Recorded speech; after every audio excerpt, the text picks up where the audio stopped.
Exemption, exemption, exemption. Then a few is credit. Credit. Credit.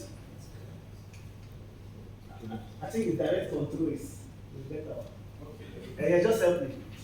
This should be less than a minute. So that this one won't add 2 minutes. Great, credit. You've seen it here, right? So the type of tax exemption for Nigeria, according to this report. So go back to the first view again. Go back to the first slide. Please just stay, please. When you see the very first table. Yes. Yes, keep going back.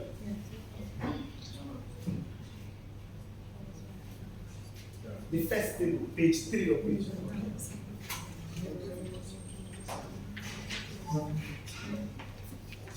Yes, this one. So if you look at this part, and the tax expenditure comes in which form? Import duty. This one is surcharge of 7% of import duty. Common external tariff levy. Comprehensive import supervision scheme. ECOWAS trade liberty scheme. All these PowerPoint we're going to send to you because of what Clark asked. Very important question. See it. So it tells you the type of tax expenditure, right? Which we've seen as either exemption or credit. There are others, but as per the review now, this is the two dominating. There are many others, of course. Right, thank you. Then here, what's the time frame for most of this tax expenditure? Permanent. Should it be permanent? All that engagement around it is an issue for legislative contribution. Then, how is it defined? What is the legislative framework for it? See them here. For example, this one doesn't have. Should it have? Should it not have? Which committee should push it? Which bill? Which thing? Those are the questions. Then here, power to grant tax incentive is by who? President. Here, not defined. So who is doing it? Legislative issue. In some instance, Minister of Finance, in other instance, Minister of Trade and Investment. Committees in this space have a lot to do in that regard. Then, which institutions are responsible? Office of the Clerk should have, for every tax expenditure, all the MDs responsible. So that when you are doing engagement, your secretary or the staff knows who to write letter to. So this kind of table, you can go on now. I lost my, alright, sorry. So this kind of table is what you see in the next page. Yes, please. Yes. It's what you see in the next page. Next page again. The next page. So when we send this to you, it gives you a better idea of what the role of legislation should be. But all these things I just showed you now, you see, it's just in tabulated form. It is to situate it within a context. Anything tax is extracted from fiscal policy. So there's a context, a global context for it, a macroeconomic context for it. So to understand these issues and more, the legislator cannot operate in isolation. Legislative activity is not done on the ground. It's within a global economy and the Nigerian economy. To give us a deeper understanding of this and more, please join me to welcome Chairman Mr. Taiwo Ogedele on the Special Committee on Fiscal Policy and Tax Reform. Thank you very much.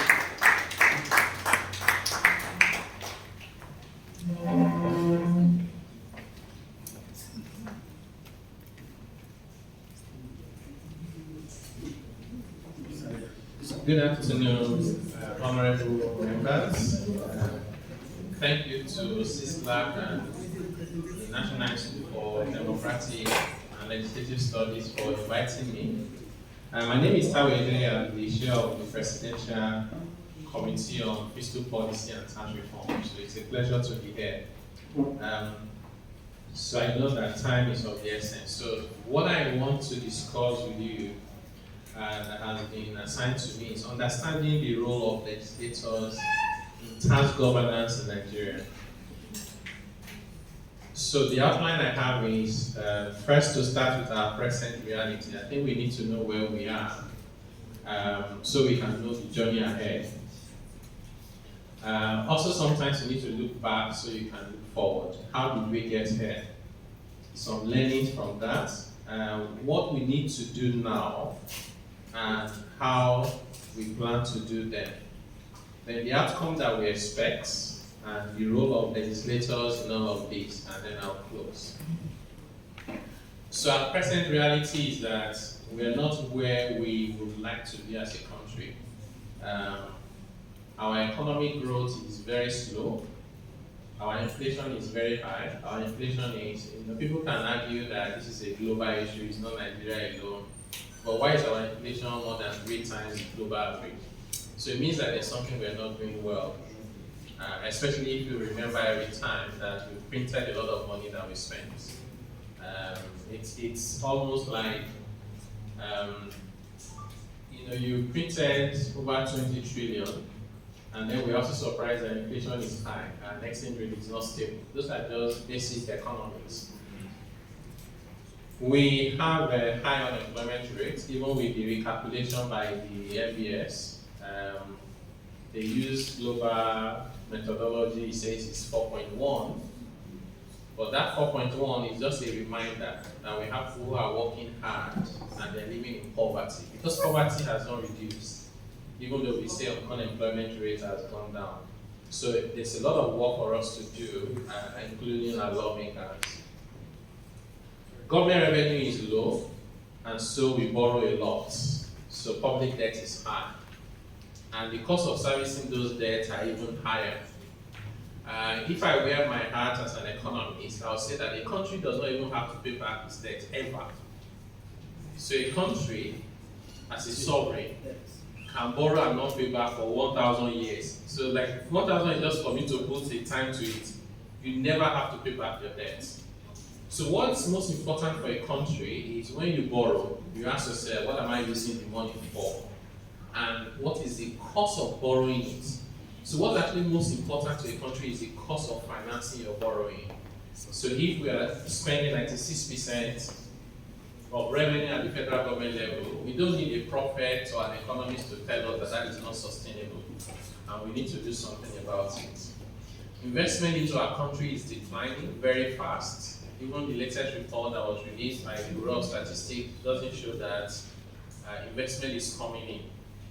It is impossible to have economic growth without investment. So what drives growth is investment, whether it's domestic investment and foreign investment. When you talk to people who have invested in Nigeria already, they're asking questions. Those questions include, can we continue to operate here? And we know of a few of them that have left. Yesterday I was spending time with the manufacturers and they have all manners of story to tell. And those are real stories. Some of them are closing down plants. Some of them are closing down completely. Some of them said to me that they had plans of investment. In fact, one of the companies said there was a plan of $200 million investment by their global headquarters, and they now canceled it. So the signs that they see are not very encouraging. And then we have people leaving, not just companies, even individuals are leaving. And we know this, they are passing on. So even though when you calculate the percentage of Nigerians who have left, as a percentage of the total population, it's small. It's under 3%. But the problem is that even if it's 1%, if your people are leaving out of frustration, you have to address it. There are countries where they intentionally plan for their people to leave, Philippines, India. So as part of their national strategy, they want their people to leave and go to other countries. So you see to the right there, this is the reason why our people live in multidimensional poverty. 4 dimensions to it. One is basic education. We can't guarantee our people that they'll get education up to PS3. Even when some of them are getting it, you need to go to their schools and there's no roof. Or there's room and there's no shares, or there are shares, but they have only one teacher. There's a school where there's one teacher for the whole school, right? Of course, what are they learning? So that's no education at all. Then health. Health talks about food. Can we have food to eat? And how about nutrition? So some people manage to get 1 meal a day, but that 1 meal a day doesn't have the nutrient that they need. So they cannot live a healthy life. Some of our citizens are struggling with safe drinking water. And the water they have is not reliable. There are people who have to trek 30 minutes to fetch water. It's not that the water is even clean, but just to fetch any water at all. So this is one of the reasons why they live in poverty. Work, employment security are also there. The reason why I thought to start with this slide, like I said, is this is our present reality. And I'm sure every person in this room will agree that this is not the Nigeria of our dream. So, therefore, before we go to the Nigeria of our dream, how did we get here?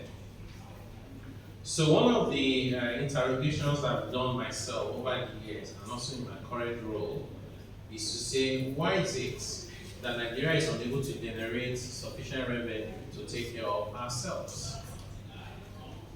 And one of the answers I got was from the research done by Nigeria Economic Summit Group in I think it was 2019, about 4 years ago.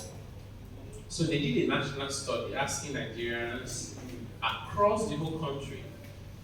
In fact, they even had geopolitical zones, they had town hall meetings, so this was very extensive. And then only 17% of Nigerian adults said that they should pay their tax correctly. What that means is the vast majority of our people, 83%, would rather evade their taxes. So we asked them why. They said because they don't trust government. Number two reason they gave is the little that they are paid, what are they getting in return? And then number three reason is that even when they want to pay, the process for compliance is too complex and corrupt. Many of them said they are asked to pay a bribe in wanting to pay their taxes. Bear in mind that this study is not about federal government alone, right? So this is federal, state, and local government. Okay. So what do we need to do? Now that we know where we are is not where we like to be, we know some of the foundational problems of why we got here, then what do we need to do? I'll summarize them under 5 categories if we go to the next slide. The first one is we need to collect better. What does that mean? We have to decide what taxes our people should pay and who should pay those taxes. If you look at our tax laws today, we have bicycle tax, wheelbarrow tax, right? So if I'm just going through the list of taxes that we have in Nigeria, tells you our approach to protecting the vulnerable people. Why should you ask somebody who is pushing wheelbarrow to pay tax? The person is barely struggling to survive. In other countries, and when our country gets to that point, those are countries where they give you money on a monthly basis. After putting the wheelbarrow, they give you extra money. And that's how you can also fight insecurity and crime. Because if human beings can meet their physiological needs, remember that Abraham Maslow theories of need. There's food to eat, there's a place to put your head, and you have clothes to wear. You are no longer desperate to commit crime. You may be greedy and steal here and there, but you won't go and kill someone or kidnap someone. So that's really very fundamental, what we collect. The second one is we need to budget better. And this is also an area where we need lawmakers to help us. So some of my ideas around, and I've just left the ICANN conference, and these were some of things I said to them, that as ICANN, they also need to propose a framework for Nigeria. We don't have to always copy from somewhere and come and paste it. We can develop solutions that fit our environment. And one of the things I've been thinking about is infrastructure is very important for economic development. And I think our current way of budgeting is not helping us to accomplish what we want to do. So imagine that you want to do a project that will take 3 years and is 100 billion, right? So that process of appropriating every year, variation here and there, contractors did not show up, they did not release funds, that project can easily be 15 years in Nigeria. And when you are done with it in 15 years, that of the 100 billion can easily be 3 times. Now, that's not good for us. Look at Lagos-Ibadan Expressway. That road is the most important road in Nigeria. We've been on it for more than 10 years. I'm sure that if we are collecting data, there are people who would have lost their job because of that road, because they spend 3 to 5 hours just getting out of it. So someone day the employer will sack you now if you are not showing up every day. I'm sure there will be at least one person who had a medical emergency and was stuck there for 3 hours. We probably have lost people. So we need to start thinking about, can we budget long-term for long-term projects, right? If we agree as a people, we can amend our constitution. There's nothing we cannot do as a people once we agree. So the National Assembly will say, tell me what you want to do for the next 5 years. You have investment in road, you have investment in electricity, all those important areas for us, we agree, we budget it. National Assembly will approve it, it becomes a law. In that law, we will state where the money will come from. My view is that government should cover recurrent expenditure from taxes. Anything that comes from natural resource, returns from investment from government-owned enterprises, any other thing that looks like extra money, sovereign wealth, investment, returns, all of those should be taken into capital. You can report to National Assembly even every 6 months. But now they've approved it to say the next 5 years. And one other thing to do for us is, if you have a change in government, somebody cannot come and say, I'm now Mr. President, and everything we agreed before is rubbish. You now start your own. You have a lot of abandoned projects. Imagine we have this approach, you have to go and convince the National Assembly now that what they did before did not make sense. You will struggle with that. Not only do you have to convince the National Assembly itself will call Nigerian people to public hearing and we say we still need this road, let us complete it. Then we need to spend better. We have very little money and our spending is not the most efficient. So sometimes, what people need is they just need road from the farm to the market so that they stop wasting 60% of the tomatoes they work hard to produce. Some of them just need clean drinking water. Some of them just need public toilets in the market. But sometimes we find that as a people, we prioritize the wrong things. If I'm a governor and I feel like I want to land my state capital, my priority now is to build an airport. We are not saying that airport is bad, but in the affairs of what's important to your people, how many of them are even flying? Very few. So why don't we do what's most important to our people first? That will even allow you to build trust with them. They begin to trust government and believe in governance. Then we need to manage better. Managing better means we need to use technology for efficiency. We need to comply with rules. So even things we have written clearly in the law, we are violating them. Like we're not supposed to do ways and means that is more than 5% of prior year revenue. We violated it consistently. There has to be consequences. If laws would matter, they have to be respected. If you don't like the law, you go through due process to make sure there's an amendment, not to ignore it. In the ICANN conference we had also, there was an issue that came up about the central bank. For more than 5 years, the central bank did not publish accounts. 7 years. 7 years, God bless you, sir. They did not publish accounts. The CEO of Financial Reporting Council was also at that ICANN conference. He said they wrote to CBN, nobody responded, of course, nothing happened. Mm-hmm. What you do in other countries, there has to be, you just fire people, right? And the National Assembly has the power to remove the CBN governor, even if the president does not want to. Once people know that they can be fired for violating laws, they will behave well. And if you don't have regard for rule of law, you will never have the country of your dream. Those countries where people, especially the young people, run to today and they give testimony, many of them sell everything they have just to travel to those countries. They sell land, they sell house. It's not like those countries don't pay taxes. By the way, they pay far more than us. Why is it people are celebrating to go there? It's because they know, I know sometimes when they even get there too, people find it uncomfortable, you must obey red lights. So because if you don't, there'll be consequences. And then we need to report better.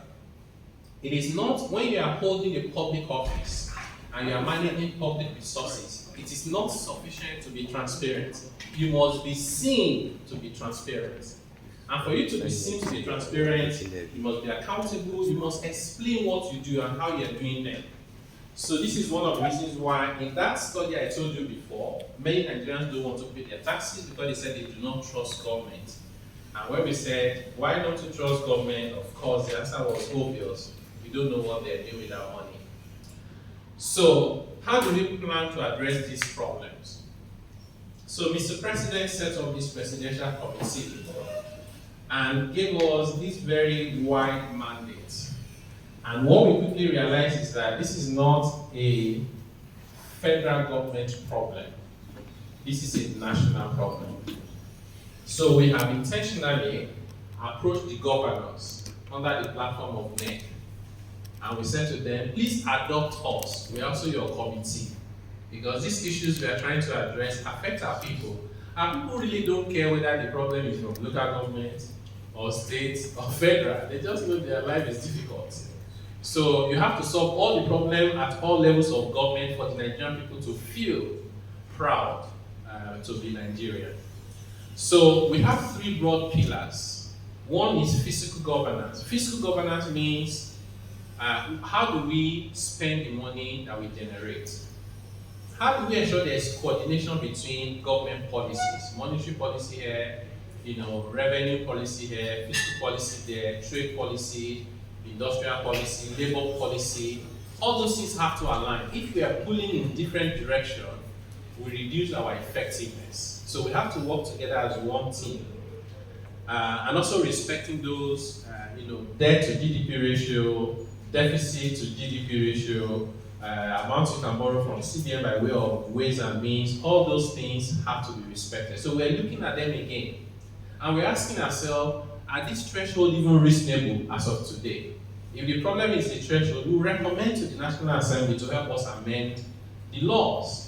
If the thresholds are okay, we recommend consequences so that if somebody does not obey them, they should face the consequences. Number two is revenue transformation. And this is looking at both tax and non-tax revenue. And we're asking ourselves, Nigeria is not a poor country, we know that.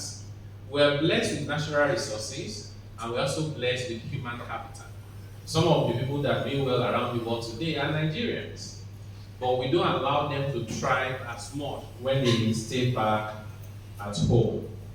Then we have economic growth facilitation. The biggest way to earn revenue for government is to allow businesses to prosper and allow individuals to make progress.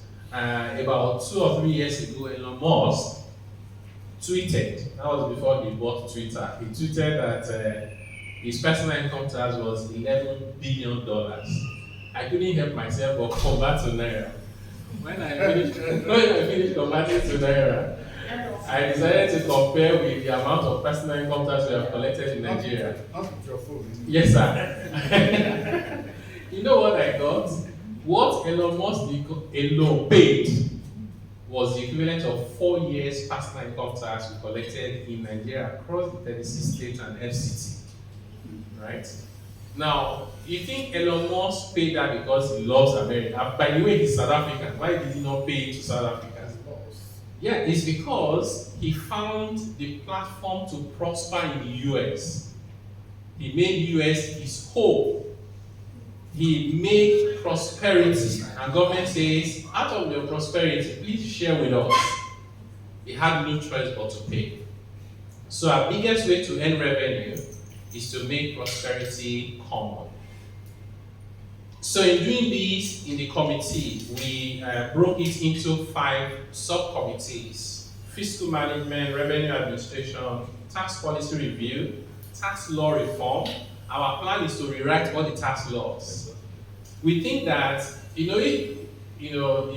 grew up in the village. I remember in those days in the village, you see a car, you cannot tell whether it is Honda, or whether it's Toyota, or whether it's Nissan, because the boot is Toyota, the engine is Nissan. So the patch it, the door is even different. I feel like that's the way our tax laws are today. We patch them. So we inherited before our independence. Stamp duty Act 1939. How can you be patched? At that time, nobody had thought about the internet. And then we are trying to apply it to electronic money transfer. You're going to create problems. So what we want to do is to rewrite all the major tax laws. So they are modern, they are simple, they address our contemporary issues, and they protect the vulnerable people. Of course, this one will be impossible without the lawmakers. So we'll work on the draft, and then we'll come to the lawmakers to help us with the rest of it. As part of the deliverables for this committee, we're looking at developing a new national tax policy, which is really saying in what direction do we want to go as a people. Once we agree that direction, it will guide the law we are drafting, and then the lawmakers have the powers to approve the laws. We're hoping that we can get to a point where we have harmonized and our target, which is very ambitious, but I know it's possible, is to end up with all taxes at federal government, state and local government combined to be single digits. Just imagine that. Just even saying it already, I'm excited just saying it. You know, so I mean, I just say, see, in Nigeria, these are the taxes you need to pay, and everybody is clear. Imagine if we decide today that local government should collect property taxes. In the US, property taxes alone is about 35% of government revenue. I'm talking about trillions of dollars. You know the good thing about property is you can't hide it. If you have it, it is there. It's not like income tax where we have to beg God and beg you to tell us how much you've earned. So in most countries where they run a system of government, property taxes belong to local governments. And that's the main source of their income. In Nigeria, we already give personal income tax to states. Personal income tax in most countries is the highest revenue yielding head. In Nigeria, it's not performing well, and I'll show you some data in a moment. So at the end of the day, even as of today, about 98% of the revenue we collect from taxes across all levels of government is coming from about 7 taxes. Why do we officially have 62? Unofficially more than 200. These things are creating problems for us and our people, and sadly, they're not even generating money for government. So it seems to me that the answer is very simple. List out all those laws that are creating more headache than revenue and repeal them. You can replace with just one tax that will make more money than that. Look at the telecoms guys. They have pushed back on excise. They said they are paying 43 taxes. I can bet 40 out of those taxes are useless taxes. But as far as they are concerned, we are paying 43. We can't accommodate any more than that.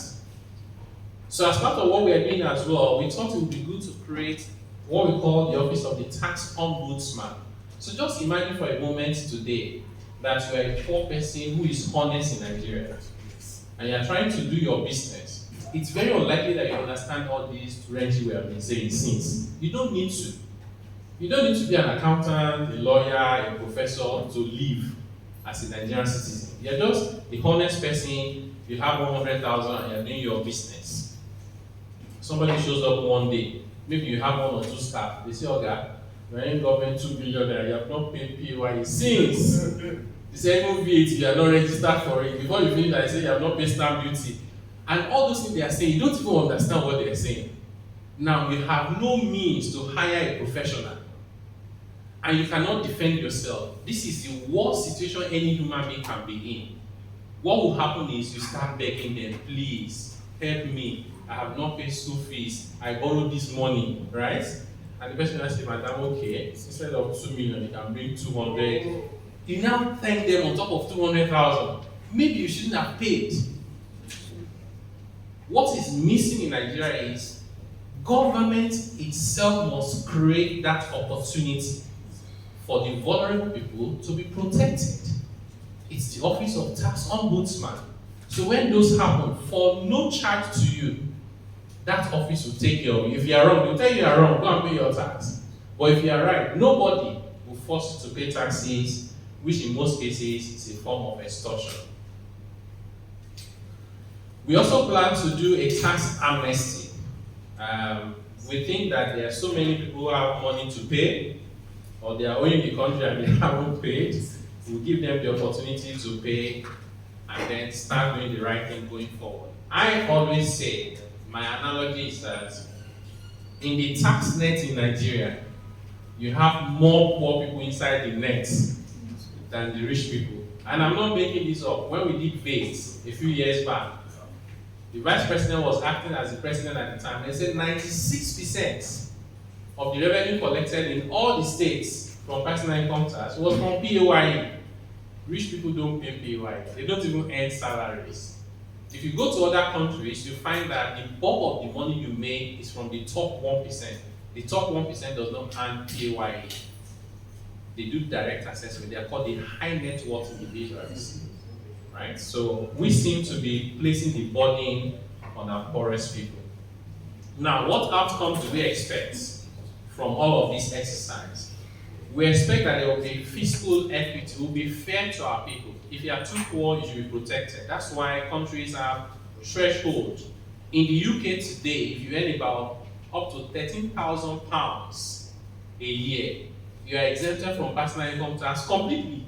Because they've done their own analysis and they said in the UK, you know, £13,000 is more than 30 million naira. Yeah.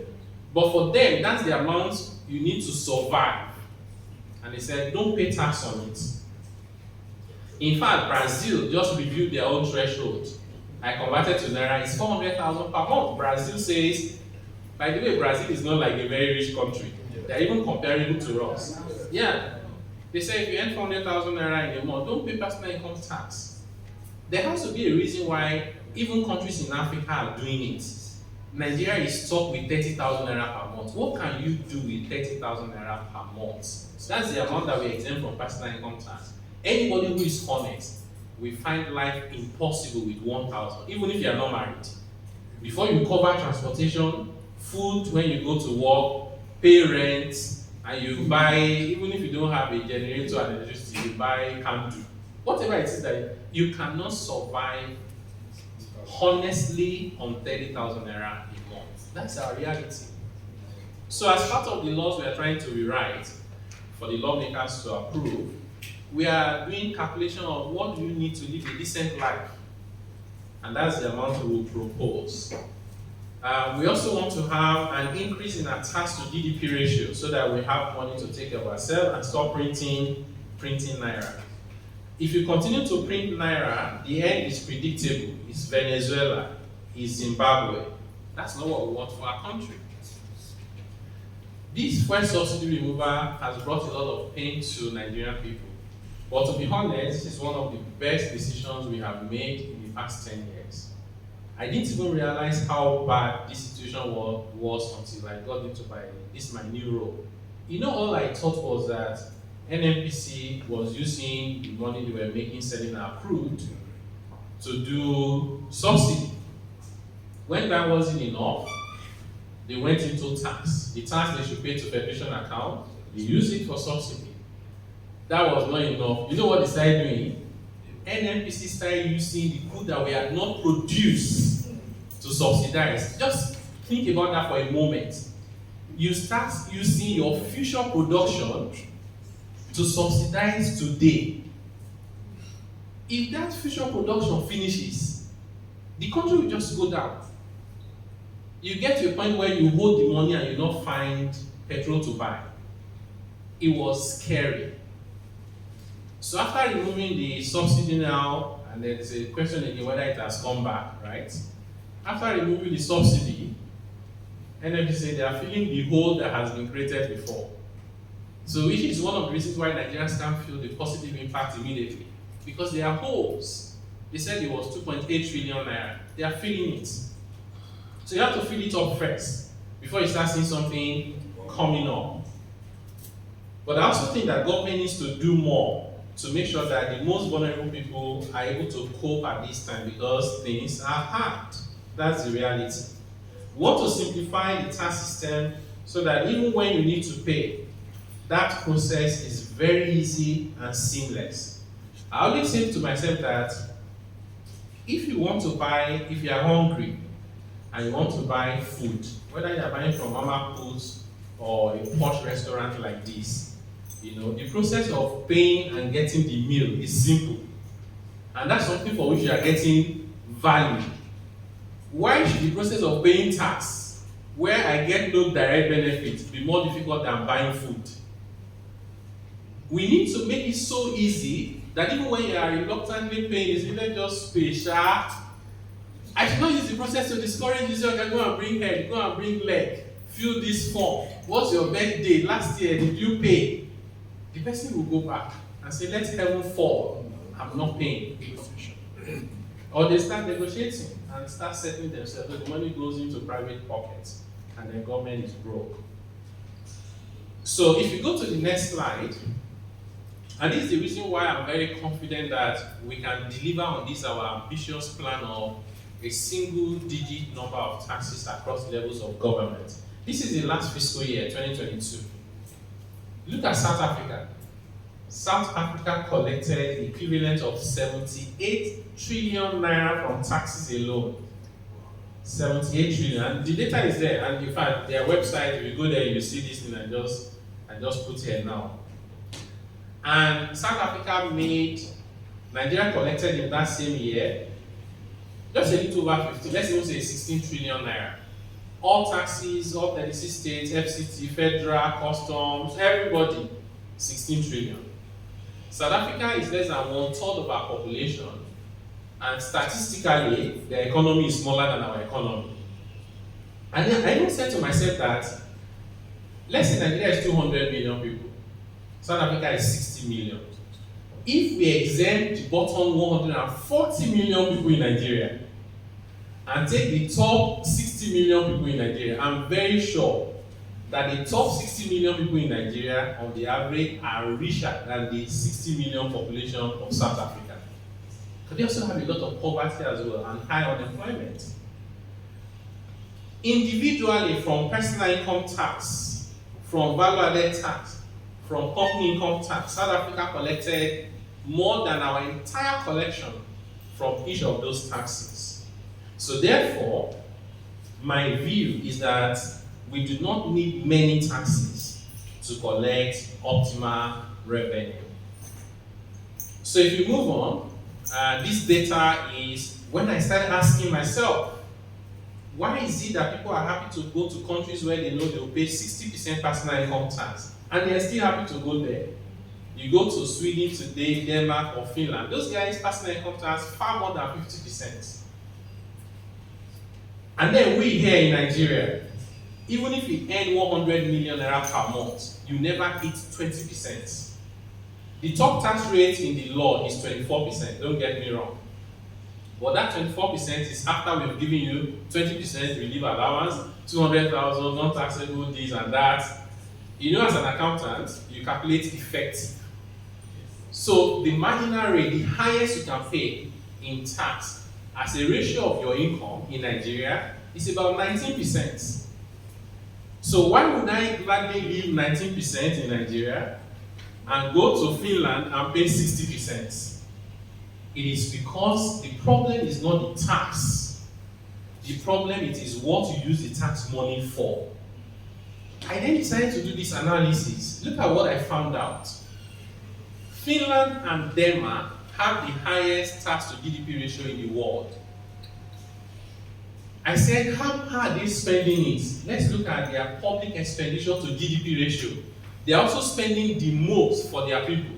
Look at it there. I said, where did they find the money from? Is it that they are borrowing? I looked at their borrowing. Their borrowing is not bad.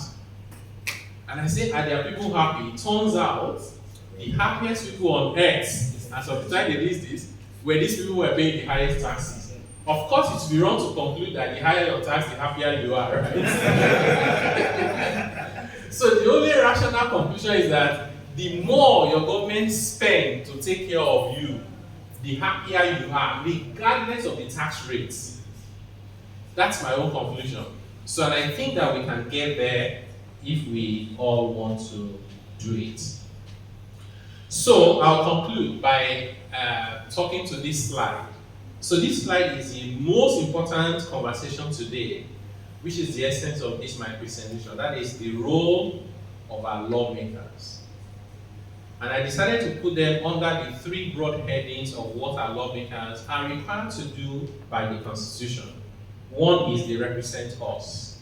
You cannot put 200 million people in a room and ask them questions. That question, you will never get the answer. For 5 years, you won't get it, right?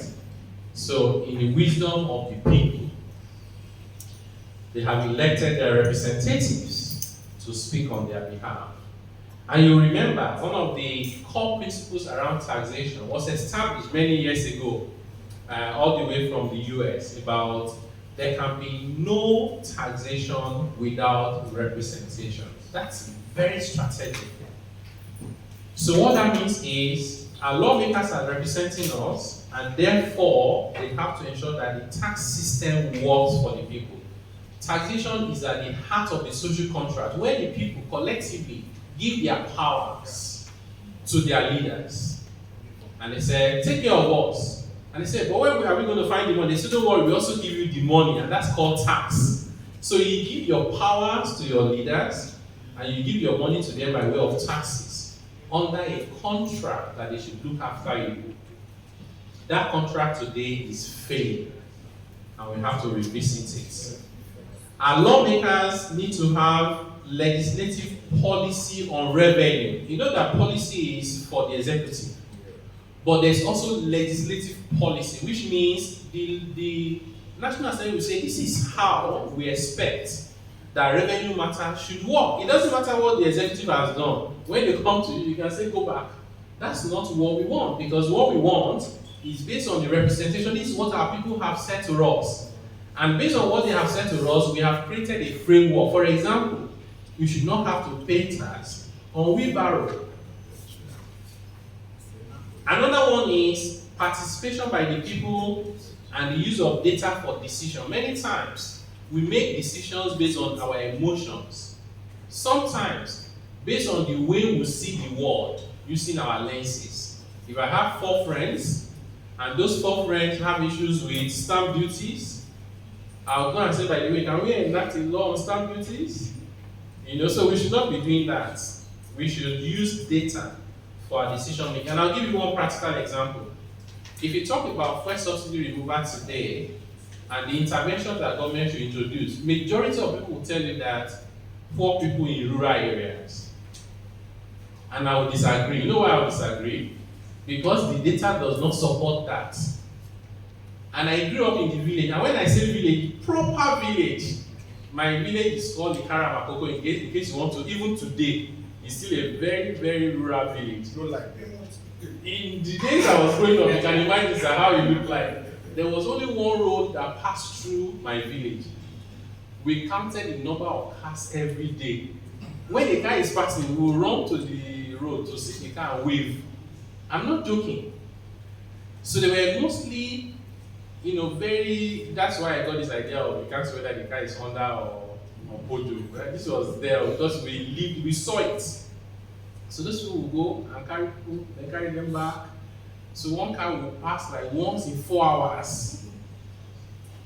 So in that village where I lived, as a young boy growing up, our connection and contact with petrol was near zero. We did not have generator.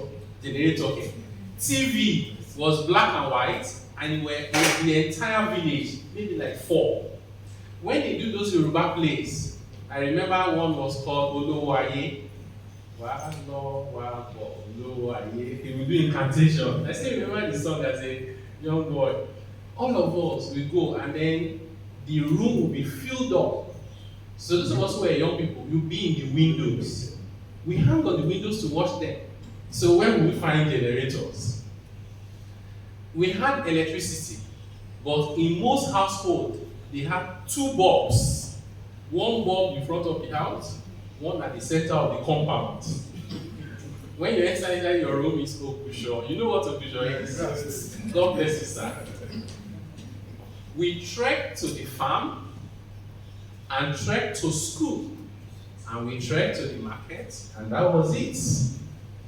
The rich people in our village had bicycles. The richest people had motorcycles. The motorcycle is for special events. You don't just carry it around. Anyway, where I'm going is that the most impacted Nigerians from removing fuel subsidy are the urban poor.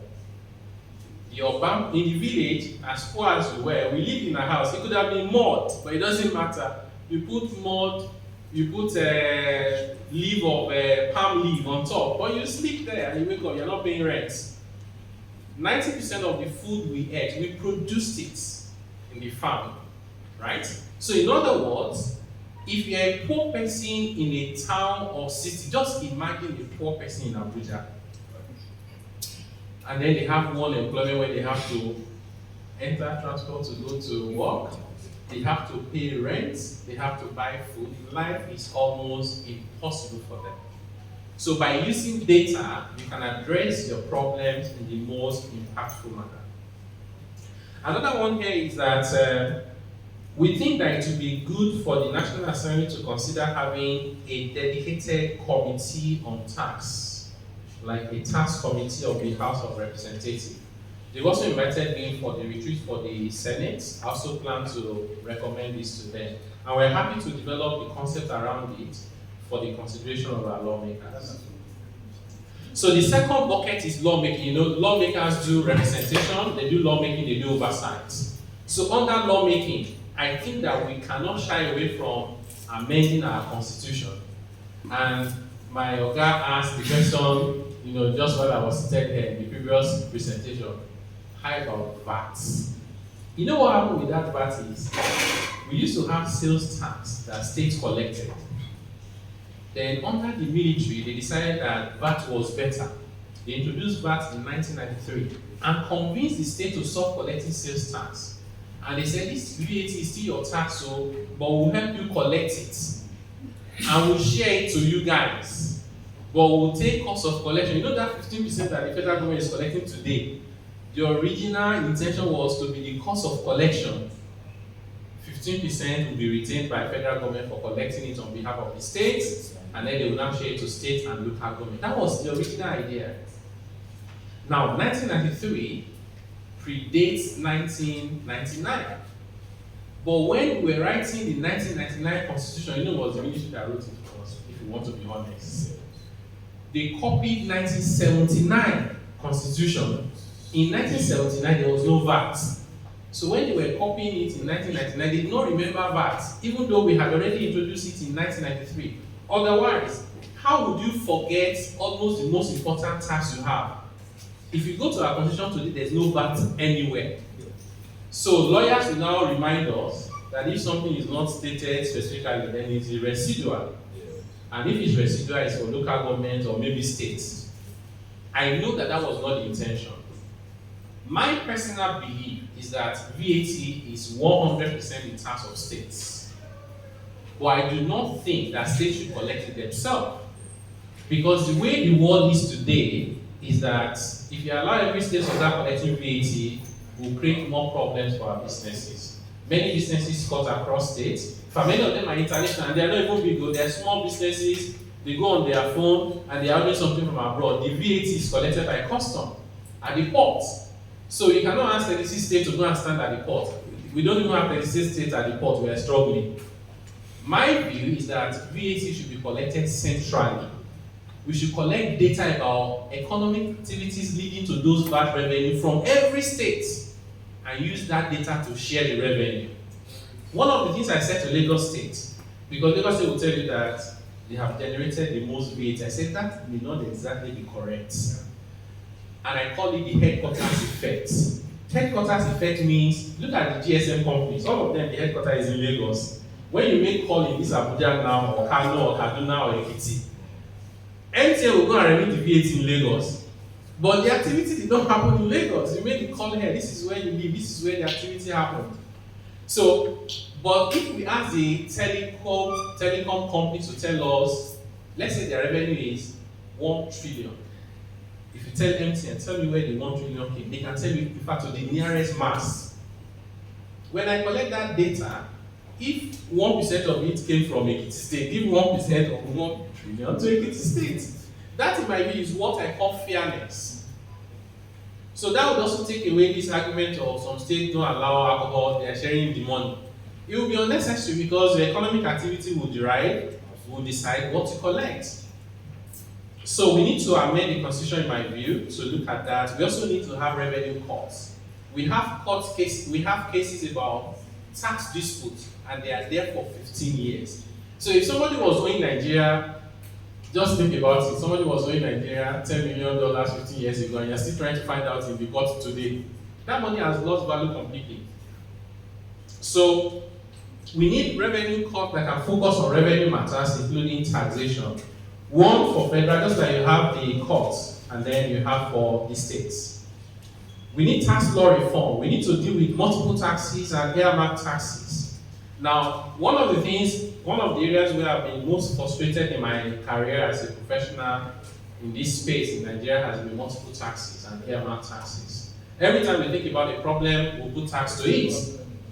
Police, engineering and science, that's NASENI. Information technology, need that. Another one is, even as recent, Financial Reporting Council of Nigeria got a tax to fund their activities. Everybody is doing their own tax to fund their activities. And then, out of my frustration, I put something up on social media last year, and it got the attention of the presidency. So they now say, now that you are complaining, what can we do? I said, well, what we can do is what I've been saying since. When I go public is when I get out of frustration. I don't go there looking for likes and shares. I agree with the presidency last year under former president that I will go through all the bills in the National Assembly at different stages, and we look at whether they have provisions to impose new taxes. We went through over 260 bills at different stages. We found 44 had tax here, tax there. So I think the biggest appeal, and I don't mind if I need to go on my news, is for the National Assembly to help us. Anybody that brings a bill and say, help me put tax inside, please send them back. They're not helping us. They're not helping us. They should find another way of funding. If your activity is so important, government should fund it from the corporate tax, PPT, personal income tax. Because what then happens is everybody is forming their small government. In fact, one company made a presentation to me in this new role, and they said we were being asked to pay an amount per vessel, $400,000. They looked at countries around the world. Nigeria is by far the highest. As if that was not bad enough, they just got a letter now to say they are increasing that levy. So not only are you collecting taxes that you are spending yourself, you have powers to even decide the rates. And every time you do that, and it's very instructive, you have to ask yourself, are you taxing seed or are you taxing fruit? The more you tax seed, the more you compromise tomorrow. You feel like you're eating fruit today. If you eat your fruit today, guaranteed you'll be hungry tomorrow. What countries are doing is to work with their businesses and people to say, let's nurture these seeds. And then when the fruits come out, we can now tax it. That was why Elon Musk paid $11 billion. American system allowed him to grow. And once the fruit was ready, America said, give us our share. We have no choice. We also have an issue with when we sign treaties with other countries. I know we're talking about Pillar 1, Pillar 2. So this thing requires National Assembly. You cannot just go and sign something because you are president or minister, right? So some of them, they don't bring to the National Assembly. Some of them have been outstanding for so long. Some of them, to be honest, if we want to make that decision today, we shouldn't have signed in the first place. We think that we also need to amend the Constitution to make it clear about the need for ratification when it comes to tax treaties. Some of them can be done in committees. You don't need the whole plenary of National Assembly, but you still need the National Assembly's approval. So the last one is oversight. So our lawmakers represent us, they make laws, they also provide oversight. And that includes ensuring prudent financial management, ensuring that there's coordination. You can have one ministry that is doing and they are running their own show. Like even the CBN was running their own government in the past 10 years. So but then the National Assembly is where they all come together. You can call CBN, call this person. I know sometimes they won't answer when you call them. This is part of the consequences we said we have to introduce. We have to review and monitor the delegated powers. If you read many laws, the lawmaker will say the minister may, right, or the president shall. Those are the powers of the lawmakers that they have delegated. What I was taught in the days I was doing management was that when you delegate authorities, you hold the person accountable. So when you delegate those powers in the law, I think the National Assembly must also call those people whose those powers have been delegated to give regular reports as to how they use those powers. And then there should be direct taxpayer engagements in terms of understanding what they are going through, but not to be doing tax audits. I think the National Assembly should not do anything that looks like an audit. Don't call companies to ask them how much they have paid. That's going too low. Yeah, you should call the tax man to say, explain to me what taxes these people have paid. Don't go to them directly. While it's good to have engagement with taxpayers, not in the form of tax audits. And I'll close by sharing this quote. People will know that I like it a lot. If we don't like the Nigeria that we see today, and we have an idea of the Nigeria we envy, say, that we want, that we aspire to, then the best way to predict that future is to create it. And I know that collectively, as Nigerian people, and in particular with the support of our lawmakers, we can start creating the Nigeria of our dream. Thank you very much for your time.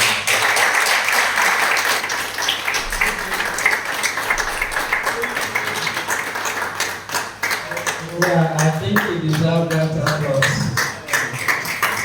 Thank you, sir. Okay, yeah. I don't know what to heard. I heard that we have hope. I believe that we are going to get it right. Comments? I want to call on. Okay, so, okay. I've been over.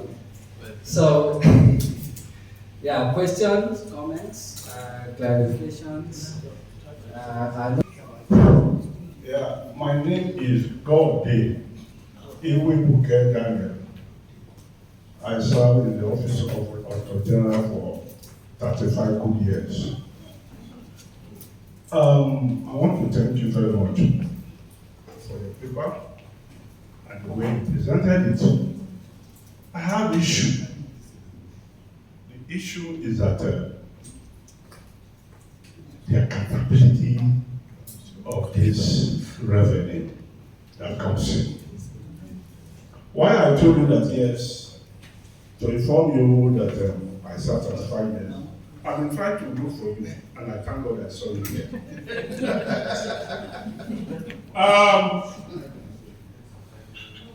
We have been, to talk of CBN, 7 years, sir. The man did not submit any report. Can you tell me that Zenith or all these banks here and there, they will operate for a year without preparing their financial statements? So when the Ways and Means started, sir, PFM, I'm a specialist. I'll give you my. I call Auditor General and say, Auditor General, please, I want to see the financial statement of CBN to enable me see the Ways and Means. Baba, I was told that yes, no, you're not going to submit any financial statement. And if you see the Ways and Means, they control everything, sir. I audited fiduciary account. I will be brief, sir. Thank you, sir. I just wanted to it's an observation. You talk about tax amnesty that your committee is trying to reintroduce. Yes, it's okay. Though with the last debate that was carried out, we can say that it has affected tax compliance. Because even with the study that myself and our department will carry out, we noticed that when once tax amnesty is given, most times it affects compliance. And if you see the compliance gap that we have experienced between the time VAT came and... Thank you very much, Chinedu. Thank you, Mr. Oyedele. I'm always happy and excited when I hear him talk. I'm following him on social media. I'm sure a lot of people are here following you on social media, watching everything that you're doing. So anytime Mr. Oyedele talks, there's a passion that comes from him that makes me to have hope, like Chinedu mentioned.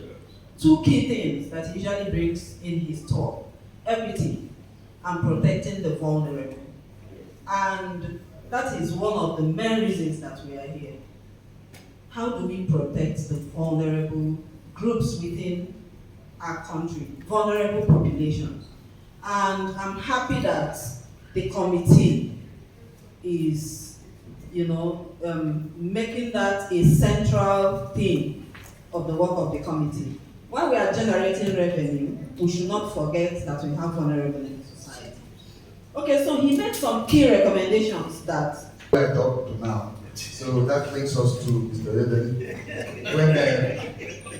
When I was coming in, I had the round of applause, and I wanted to join by doing a standing ovation, but incidentally that was negated by the round of applause. So I commend you immensely, and I've known you for some time, and I know that your knowledge in this area is very limited. And we thank God that the President found you wanted to give you this opportunity to see whether you can help to reform the system by your wealth of knowledge. So thank you very much. I don't know whether I should say I will have to start. My name is Oscar Ogo. I'm a lawyer by profession, and should I say an accountant by association. I also attended the ICANN program, so I have a passion for that area too. I want to start by saying that the asking for task committee in National Assembly, I don't know whether it's because I can't the Committee on Finance, I may say no, because I may be selfish. Yes. But looking at the laws, as it were, there is what we call revenue, and there's what we call expenditure. I don't know whether they normally call committees of National Assembly that are in charge of revenue, committees of ways and means. So what is ways? Ways is now this tax. How do we get our money? And that is finance committee. The means is appropriation. How do we spend our money? So if you want to take away that ways from finance, what are they going to be doing?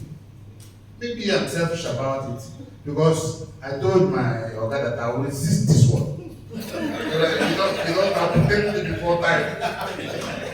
So, having said that, yes, he said we can create some committee, and I agreed. So, he can't do that. That's on the lifetime motto. Then I was trying to look at your presentation, comparing South Africa and Nigeria, and the high tax rates and the justification for increase in tax rates in Nigeria. And I felt that it is, even though it sounds very plausible, but it may not be appropriate given our own sociological perspective. Because Nigeria, first of all, if you look at the standard of living in South Africa and that of Nigeria, they are not comparable. If you look at the exchange rate of the money, and that of Nigeria, they are not comparable. So if you now begin to juxtapose the reason for increment in taxes on taxation in Nigeria because of what you are seeing in South Africa, we may even go down the drain. We're suffering much already. I'm not an expert in this field, but I want you to look at the sociological impact of that increase. Now, the other thing I want to tell you that when you talk about administration of taxes, the VATs, per se, whether you should go to the local or whether you should go to the federation, the principles of taxations, I don't know whether I stand to be corrected, you're an expert in this field. I think easy administration is part of it. If you want to take up VATs, and you say, let the federal government do it, or let the state do it, you must consider the aspect of ease of administration. Very, very important.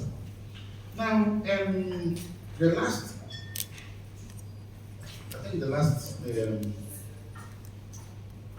is, the management of tax laws. You see it? Single tax law. I don't know how proper it is. Single digits. Not single window. I'm not saying It's a single digit. You're a customer. You had a not Personal, I'm very happy for the person, because it shows that everybody was following and they were very much interested. So thank you for that. The first one from my brother around accountability of revenue. I agree with you. So I don't see any country where you do well with revenue generation if you are not accountable. So there are a few things we are playing around with in my committee. Of course, we're still going to need the help of the National Assembly for some of them. Some of them, we just need the political leaders to agree. So, for example, and I discussed this with them at NEC. I'm not very sure whether they said yes or no. They didn't object to it, so I decided, out of my very optimistic outlook to life, that meant yes. So we said that we want to create a dedicated portal for Nigeria. You go there, you can select any state or federal government and FCT. So you have 36 states, FCT, FCT, will be 38. You just go there, you see the list. If you're interested in Kogi State, you tap Kogi State. It will bring all the local government in Kogi State. If you're interested in one local government, you tap it, it will now give you all the projects and the stages of development or completion with videos and pictures. One of the civil society that monitor that for us officially is budgets. They do that job very well even now. But the more interesting aspect is we mobilize Nigerians to monitor them. So you are going to the market, stop, they said they are building town hall there, you take the picture, you upload it. Now just imagine if we do that well. The level of trust that we build with our people will be unbelievable. Because it means that for every amount of money they have paid, and we're saying they should start with the savings from subsidy removal and FS gain. We're not even saying all your budget because you still have control over the rest of the budget. That's one thing we are proposing. The second thing we are proposing is, the reason why we always have budgets is because it's in the constitution. Even though they made it at the last minute, but they know that there's a limit to it they cannot spend without a budget, otherwise that's an impeachable offense. So they do last minute and they bring it, but they're still bringing it. Why can't we amend the constitution and also have a provision in the constitution that says, as you are bringing the budget for next year, please bring the audited account for last year. Both the president and every governor will know that unless you want to be impeached, this is now in our constitution. That alone will change everything. And if you have government agencies that are getting their budget approved directly like CBN, put it there as a condition for a budget so that even the National Assembly cannot decide otherwise. Once you make a decision that has to be in the constitution, even the National Assembly must comply. I cannot approve your budget, so I'm sorry. Unless you bring the audited account for last year. So ways and means spending that you mentioned, for example, I've spent a lot of time looking at ways and means. The more I look at it, the more angry and sometimes sad that I find myself. Not only have we printed over 20 trillion naira in the past few years, fueling inflation for us and affecting our exchange rates. If I look at the amount of interest, so our most expensive borrowing is ways and means. Yes. I don't understand it. They're doing MPR plus 3%. I just asked the CBN to confirm for me last week. Over 20% is what we're paying. I see that is not bad enough. Over the past 3 to 5 years alone, we've paid over 3 trillion naira to the central bank in interest on ways and means. The CBN Act says the surplus of the central bank shall be paid to the federal government twice a year, 75%. What has CBN paid? 0. CBN prepared the account, they could struggle to show us 100 billion naira profits. In other words, all those trillions that we pay to CBN as interest on ways and means, they succeeded in wasting all of them. If it's not farmer money, it is RT 200, the things that nobody can explain. market for hunting. This is very, very sad. You can't command it. And we have to stop it. We cannot have a CBN that is running their own separate government. Luckily, I've been talking to the new governor and his deputies, and I'm already very confident that this will be very different. The governor in particular keeps saying, I will respect laws and order. He said it's not his training to ignore provisions of. We hold him to those words, but we also need the National Assembly to help. Look at NNPC. You also mentioned NNPC. NNPC is a drain on the economy, when indeed it should be a blessing for us. Every country where they produce crude oil, when the price is going up, they celebrate. When it's going up, we're in crisis. How? So in the Gaza Strip now, there's a problem between Hamas and Israel. The price of oil is going up because the world is projecting that it will spread to Iran, we get involved, and it will impact their production.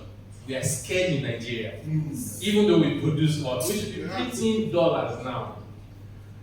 So, if we can fix the NNPC, and I spent a lot of time comparing NNPC with Saudi Aramco, and I concluded that NNPC is 25% of Saudi Aramco. Just imagine for a moment Saudi Aramco, which is